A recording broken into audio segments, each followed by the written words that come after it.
ガンダム好きの皆さん、こんにちは。ガンダムを知らない人も、こんにちは。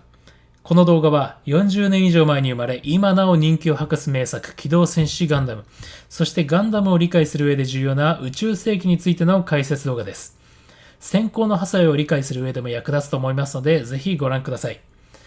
この動画の構成は大きく4つに分けています。宇宙世紀の始まり、一年戦争が起きるまで、一年戦争について、そして最後に一年戦争後の宇宙世紀についてです。間々で考察なども入れていきますのでよろしくお願いします。まずガンダムはアニメです。なので宇宙戦艦ヤマトのような空想の SF 作品と思われるかもしれませんが、それは違います。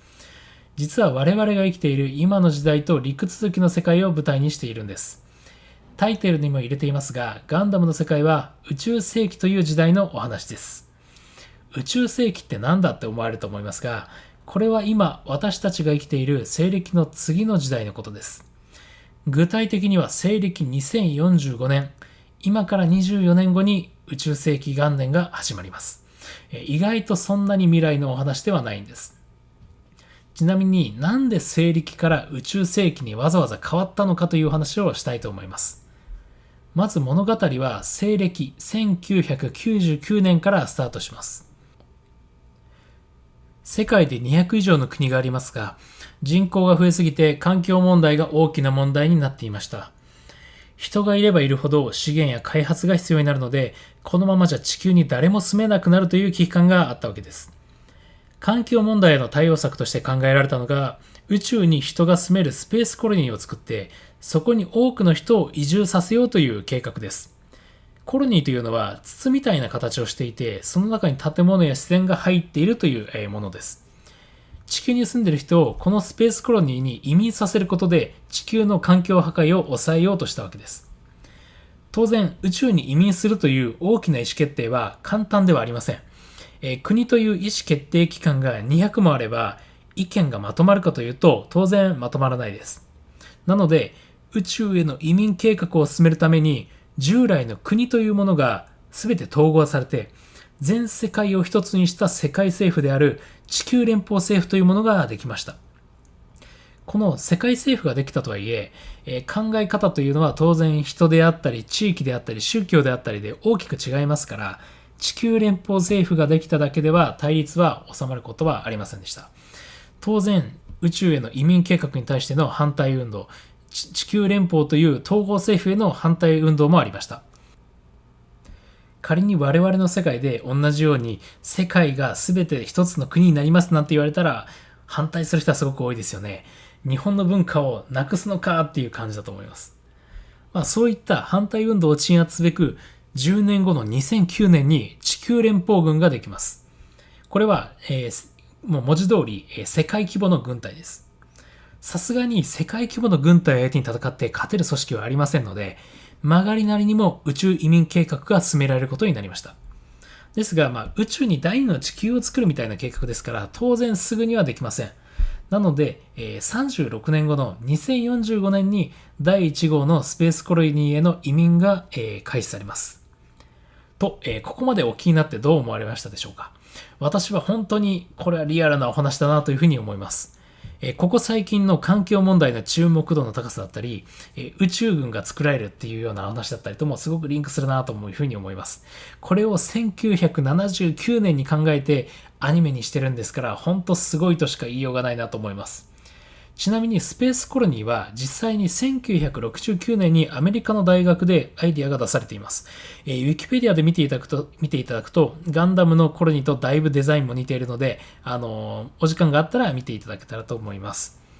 次のセクションのお話をしていきます。西暦2045年、つまり宇宙世紀元年以降についてのお話です。皆さんはスペースコロニーができたとして住みたいですか？私は5年10年は様子見すると思います。事故で爆発するとか、空気が漏れて呼吸ができなくなるとか、いろんなトラブルが想定されますか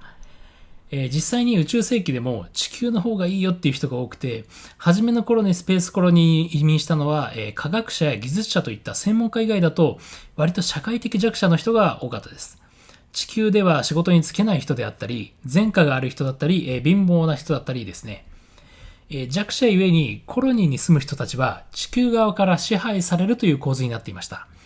この地球側が地球連邦政府や地球連邦軍というわけです。さて、この地球連邦はどういった組織かというと、当然バカでかいです。地球全土を支配しているわけですから。そしてそういった組織は往々にして官僚的です。仮に能力がなくてもごますりで出世したりとか、他人は関係なく自分だけいい思いをしようという人が多くなるのが、こういう組織だとある意味自然なことなんです。なんて言ったって人類最大規模の組織で自分たちの脅威になる存在はいないわけですから、我が物顔なわけです。ちなみに宇宙に住む人をガンダムの世界ではスペースノイド、地球に住む人をアースノイドという呼び方をするんですが、一部のアースノイドはスペースノイドのことをあいつらは地球に住めない負け組だっていうふうに軽蔑したりしていました。そうこうしているうちにですね、宇宙世紀50年、西暦でいうと2095年には人類の 80% は宇宙のスペースコロニーで暮らしていました。人数でいうと総人類110億人のうち90億人がコロニーに住んでいます。そしてその翌年の宇宙世紀51年に大きな発表があったんです。これは地球連邦がもう新しいコロニーは作りませんっていう宣言をしたんです。なぜかというと、地球にはもう20億人しか住んでいないので、これ以上宇宙に人を送らなくても環境問題的に20億人だったら地球でやっていけるっていうわけなんです。俺たち地球に住む人たちは宇宙なんか行かずに地球で豊かに暮らすぜっていう、意思表示みたいなものだったわけです。これに対しコロニーの厳しい環境で暮らしてきたスペースノイドたちは怒ります。怒りとともに、いけすかない地球連邦に支配されているスペースノイドの自分たちという構図に不満が生まれてくるんです。ちなみにコロニーって国じゃないので、政治やら軍事やら含めて本当に支配されてるんです。コロニーに住んでいる中でもいいポストは地球連邦の人に取られているわけです。実際の歴史で言うと、昔のヨーロッパがアジアやアフリカを植民地にして利益を吸い上げてきた歴史に近いです。そもそもスペースコロニーのコロニーっていうのは英語で植民地という意味ですしね。不満がかなり高まってきたスペースノイドたちの間で、地球連邦なんか排除して自分たちは独立するんだ、独立国を作るんだというムードが出てきます。ここでキープレイヤーとして現れるのがジオンズム大君です。ガンダム世界の、有名人シャアーズナブルの父親です。ジオンズム大君は宇宙で住んでいる人の中には新しい能力が生まれてくるんだと。そしてそういう人は新人類、つまりニュータイプなんだというニュータイプ思想を作った人です。彼はいろいろあって亡くなってしまうんですが、彼の思想はコロニーの政治家に利用されます。ニュータイプ思想は宇宙に住む者が優れているのだ。地球人よりもスペースノイドの方が優れているというふうに宇宙に住む人たちを鼓舞しました。そして彼らの自己肯定感を高めるために大きく使われていきました。地球連邦に虐げられていたスペースノイドたちは、自分たち宇宙に住むスペースノイドが特別なんだと、地球よりも優れているんだ、地球人よりも優れているんだという考え方に大きく陶酔していきます。そしてそのムードが高まったサイド3というコロニーが地球連邦に独立戦争を仕掛けることになりました。これが宇宙世紀79年に始まった一年戦争です。この一年戦争が描いているのがアニメ機動戦士ガンダムです。逆に言うと、今までお話した内容はアニメではちょっとしたナレーションやセリフで触れられるだけです。ここまで考えていたという設定の深さに本当脱帽です。しかも今から40年以上前に作っていたわけですからね。次のセクションに移ります。ここからは一年戦争についてお話していきます。サイド3コロニーはジオン公国という国を名乗り、地球連邦に宣戦を布告しました。当たり前ですが、相手は全世界と他のコロニーを支配している地球連邦軍ですから、勝ち目はほとんどジオンにはありません。ジオンの人口は1億5000万人なんで、イメージで言うと日本が全世界を敵にして戦うみたいなイメージです。確実に勝てないですね。ですが、このジオン公国は地球連邦軍に圧勝していきました。その理由がモビルスーツです。これは人型のロボットなんですが、戦闘機が基本的に前に飛んだり上に上がるだけなのに対して、モビルスーツは人型ロボットなんで縦横無尽に動けるわけです。明らかに戦闘機より強いんです。複雑な動きができますから、優秀なパイロットが乗れば戦艦の攻撃も避けられます。なので、モビルスーツ1体で戦艦に勝つこともできたわけです。このモビルスーツはジオンが開発したので、ジオンはモビルスーツ、地球連邦は戦艦や戦闘機という戦い方でした。なので、宇宙ではジオンの圧勝だったわけです。宇宙で圧勝したジオンは地球にも攻めていきます。宇宙から地球にモビルスーツを降下させて、地球の都市を一つずつ制圧していくという形です。相手は戦車や戦闘機なんで、地球でも勝って支配地域を広げていきます。ではあったんですが、ジオンの人たちは宇宙で生まれ育っているので地球に慣れていません。地球は当然コロニーとかとは違って暑かったり寒かったりしますんで、宇宙で戦っていた時と比べると制圧スピードは遅くなっていきました。一方、地球連邦軍も何もせずに手をこまねいていたわけではありませんでした。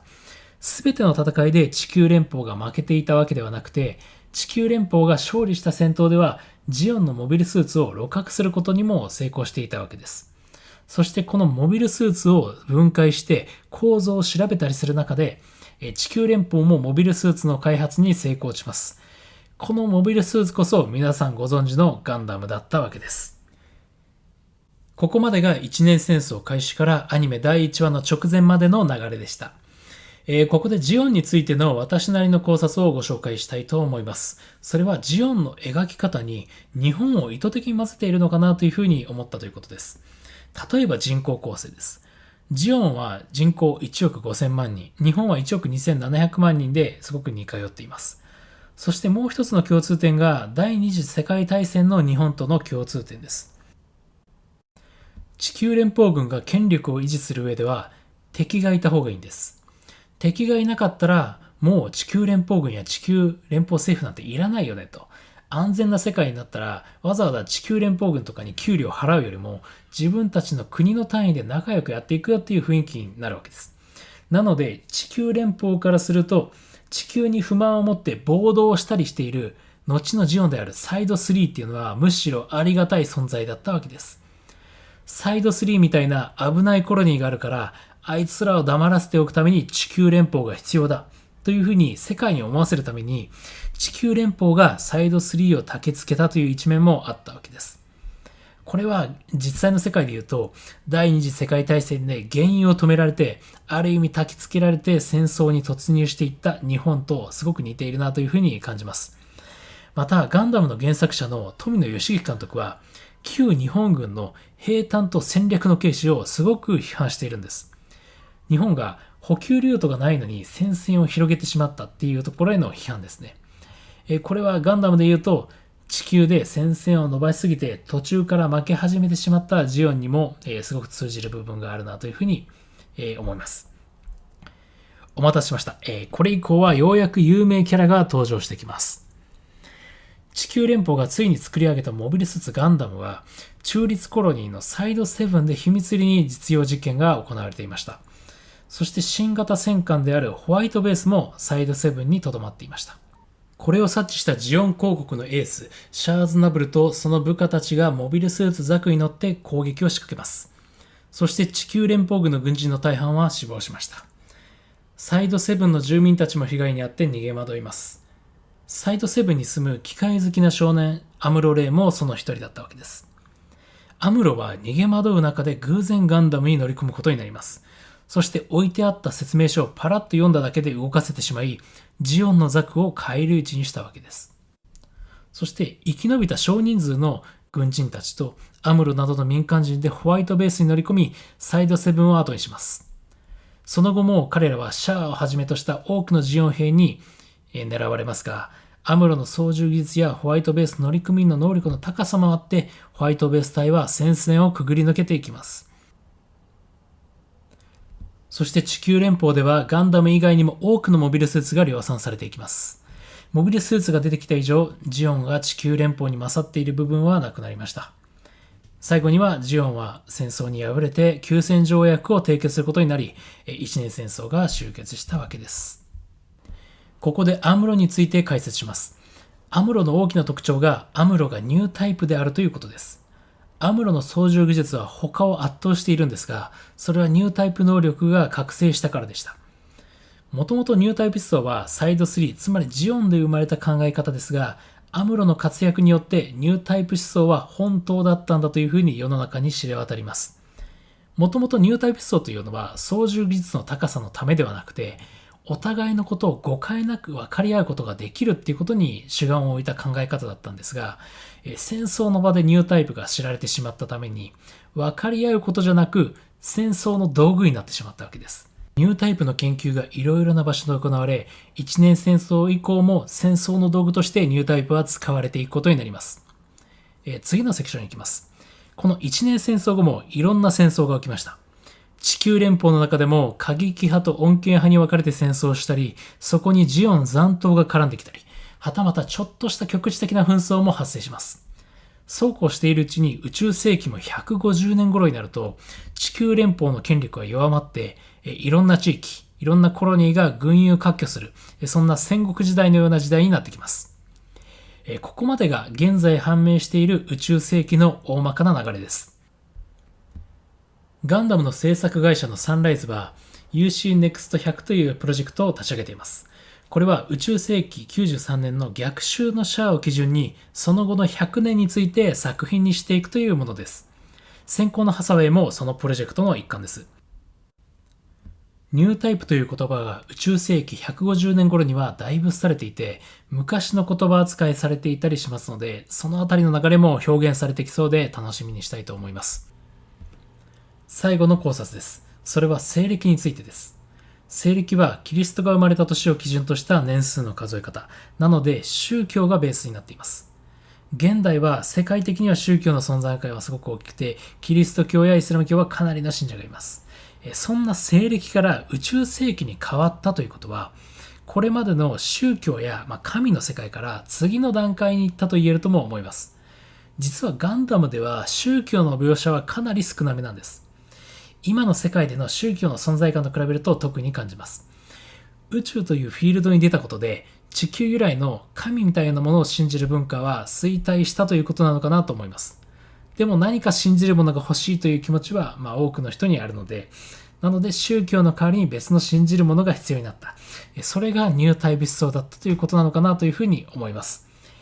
解説は以上です。今後もいろいろな動画をアップしてまいりますので、よろしければチャンネル登録をよろしくお願いします。